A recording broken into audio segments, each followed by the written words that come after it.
Hello everybody and welcome to RBPK Productions. I'm your host as always, Jesse, and today we're going to be doing a special build. It is going to be an Octillery sushi themed party. We're always going to use our same tools, a little bit of yellow, some fire hot red, some black, white, and some of those basic colors. So it's going to be fairly simple. But we're going to start by getting the body done and get this started. So I'm going to start rolling this out really well, and I'm going to work on getting the snout and the head correct. As you know, Octillery is the Newt Lord, as he can get his face out so far. Pengu be damned, I guess. But anyway, we're going to get that rolled out, and then I'm going to start working on the body, making sure that the tails, or the tentacles, of course, are going to be symmetrical. He has about 6 in the back, so make sure you get that good. All you have to do is slice it a little bit, and then you can kind of work around uneven cuts by just rounding it off with your fingers and try to spread them, so give yourself a little bit of purchase between each tentacle. Now basically I'm going to be starting on the arms, and I'm going to kind of readjust a couple times because they're either too small or too big, and as you know, I'm a stickler for anatomical correctness. So I'm going to be rolling those out, possibly removing just a little bit to get them just perfect, and I think I did it justice here.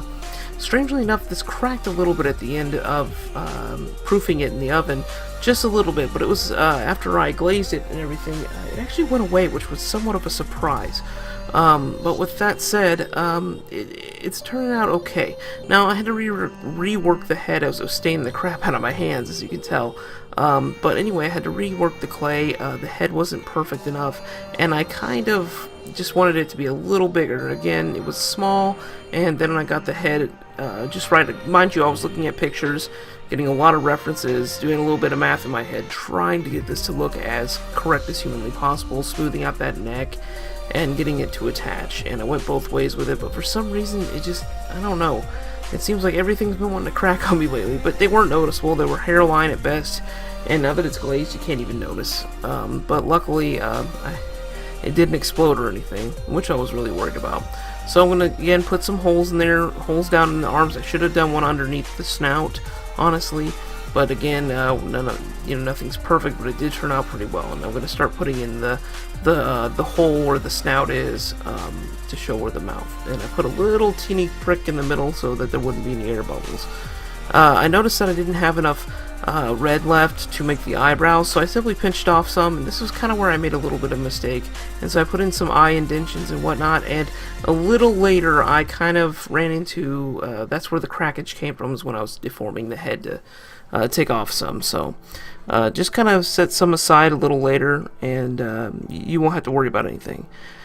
Now, it kind of looks goofy right here because it doesn't have any eyelids, but just trust me, you make some little half domes and you can fix that problem right up. And again, his eyes are like half shut, like he's, full 20 blazing it all the time.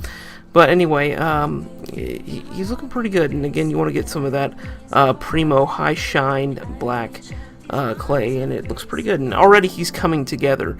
And this is the part that honestly gave me the most trouble out of all this, was that little line underneath his eyes and snout. As you know, like, Octillery's got really hard skin. That's why he's got the ability to rock hit in the game. It just took me a minute to smooth that out, and it just, I don't know, like, it just, those little things fight me sometimes, and it just took a lot of smoothing. I think I worked on this for a good 15-20 minutes, just making sure that it looked good, and I kind of take it away from the camera, just trying to get it right. I'm like, dang it, come on. As you know, I got shaky hands, so sometimes it can mess up. But he's already coming together. Already he looks pretty neat, I would say, without all the suction cups and stuff like that, and the hard, bony crests on top of his head that look very similar to his suction cups. But I think he looks really neat as it is. A really cool looking octopus. He's a bit of a meme. I've seen some pictures of a guy going around Osaka, Japan, with a little finger puppet. I think I actually bought his because I followed it to a link on eBay, which I have on my little desk if you've ever noticed in the past. But yeah, really dig Octillery. He was one of the, I had gold version growing up, so I really couldn't get him, and none of my friends wanted to trade because that was too advanced of a situation for us to handle, But anyway, so I get all the suction cups done, and again, there's going to be 2 on the bottom of the tentacles, but since he's going to be kind of sitting flat, I didn't bother putting on the second row of tentacle suction cups on the back. I figured 1 would be more than enough since they're kind of curling up. So anyway, I get the Octillery done. He was really easy for the most part. Not a hard build, guys. You could easily do this one. And I was like, well, let's make him into a sushi chef or something like that. So I took the traditional headdress knot thing and I kind of put it on his head. And I set it off to the side because I was like, well, I don't necessarily want this to stick to him permanently. And so I made it a separate piece, which can come off and everything like that.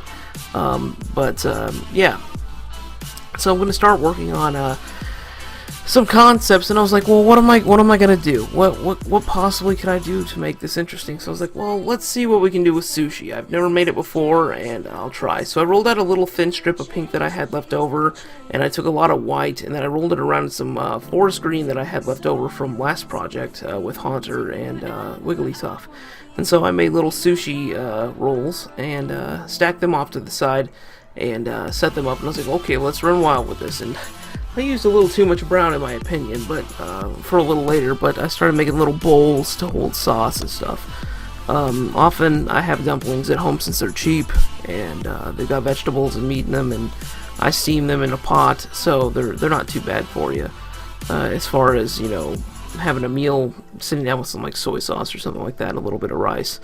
It's actually one of the favorite things to eat. But anyway, so I start making up these little sauce bowls, and I'm like, alright, well, I'm going to need a stand to put these on. I don't just want to set them all around them. That would be kind of weird. And I made a sake bottle since, you can't go to like a little walk-up sushi place without a little bottle of sake, you know what I'm saying?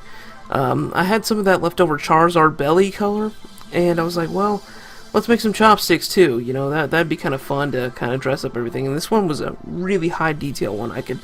It rivals the pincer one, honestly, in detail, as I really wanted this one to look really good. And so I made a little black cup to hold the extra chopsticks. You know, when you walk up to a restaurant, they'll have them sitting in a little cup, if it's like a walk-up stall, like in Japan.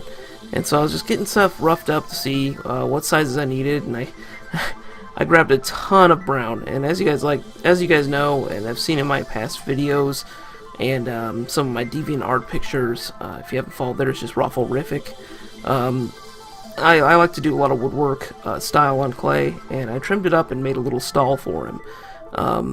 And I was like, well, this is going to take a second, and as you can tell, anybody who knows, these bricks right here are like almost $8, or just almost $9 actually, so for those of you cringing and watching this going, my god, this is a lot of money. It really is. Sometimes these projects can get a little expensive. So I started lacerating everything and making it look really good. I wanted to get a basis for it. I wasn't sure if I wanted to add another couple of tabletops for it.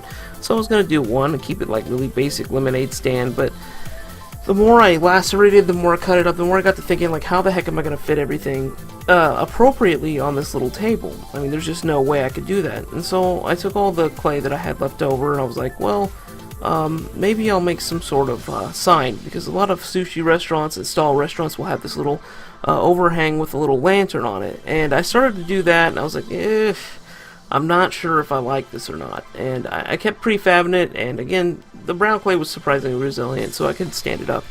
So I kind of cut that up, and again, give it that wood texture that I give pretty much everything that's brown. And I kind of set off to the side, and I'm like, well, we'll see here in a minute if, it works out. And again, I had a lot of yellow left over, so I was like, I'll make some shrimps and some tempura and whatnot, and I'll see what I can do with all of this. Again, I didn't think much of it, and I just made some little plates here. And again, I started realizing that, oh my gosh, I don't have any room for anything. And so I started stacking up and prefabbing a little bit, and I was like, well, how am I going to get this to work? Because I've got a lot left over, and I don't want to waste anything, and I hate it when I have scrap clay left over because it makes me hurt a little inside.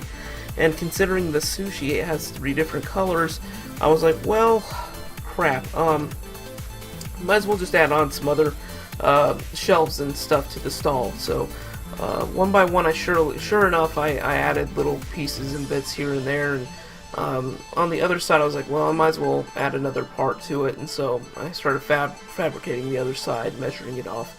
And I've gotten pretty good at eyeing this and getting it looking right. So it's kind of like a shanty kind of thing. I wanted that kind of, he threw it together, with what he had kind of look, kind of low key.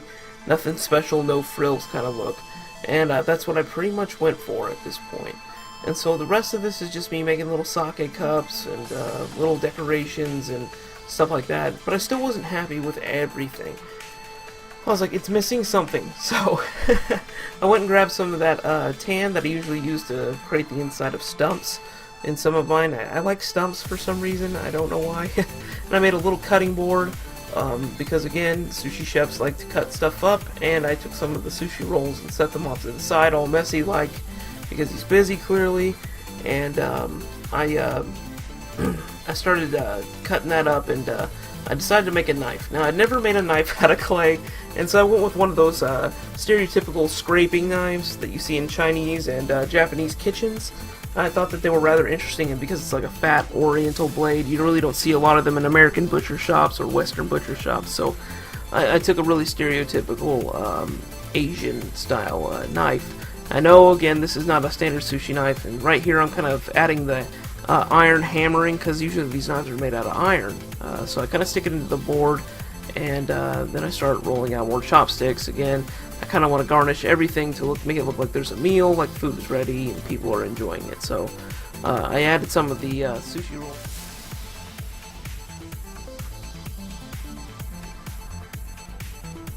Alright, so we're back. Everything's been baked and proofed, and again it cracked just slightly, but I kind of put everything together and got everything ready. For some reason, the moisture in the air, or something to do with this this lacquer, kind of left a bit of a glue look. I'm going to actually try to clean it up a little later. But anyway, I started glassing everything up. It's really easy at this point. It's just a long, drug-out process. I had to use two different brushes simply because one of them was a little harder, and I think that's what may have caused a lot of the gloss glaze to kind of get a little bit of opaque to it rather than a shiny look like most of my art creations do. But it's really not a problem, truthfully. There also may have been a chemical reaction to the clay that I didn't notice. But as you can tell, it's a little bit opaque on certain sides when the light shines on it. So I started brushing up everything, making sure everything's not broken, making sure that everything isn't, you know, getting terrible. So this is where it gets really long and drug out. This took forever. I think this video is, again, everything's sped up to about 10 times. So this took a little while because I wanted to make sure that everything was covered, and I was starting to run out of Sculpey glaze for this bottle, so I was trying to get as much out of there as possible. I mean, it's not expensive. It's like $3, I think, judging by what I see on my table. No, actually, it's about $5. Sorry. But it's about $5, so you make it last a long time, believe me. But it's basically nail polish remover with Elmer's glue, so if you do have cracks, it will fill it, and because of its satin finish, it will kind of blend a lot better, so you won't notice the cracks, which is a kind of a plus with it, I think. But today, it just kind of didn't mix up super well. But with that said, it just needs to cure a little while. I'll probably go back over it once or twice, and it should be fine. But you can always just take like a wet dishcloth, and you can probably just wipe a little bit of it off too, if it's getting a little thick. But basically, we're just kind of winding down. We're getting everything ready. Make sure to have a hot glue gun on standby, and a little wooden plaque, or if you have like an amiibo stand or something like that on the side, so you can kind of glue it to something a little more sturdy, because remember, this is still clay, and it's kind of stuck together by itself. It kind of fused during the cooking process, but that doesn't mean it can't break. So basically, I drop a bunch of clay, and I kind of blow on it to get it into between the cracks so it will fuse to it, and that basically just makes it easier for me. And I'm just finishing up, again, pushing all that glue in and getting it done and making it look right. And we get it all prefab together, and voila.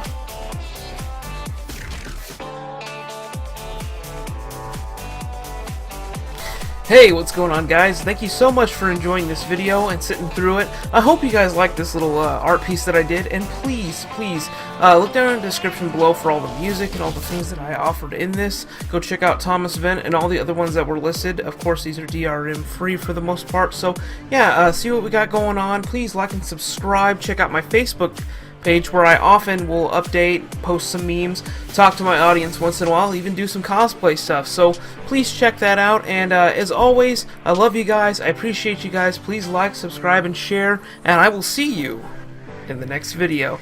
Bye!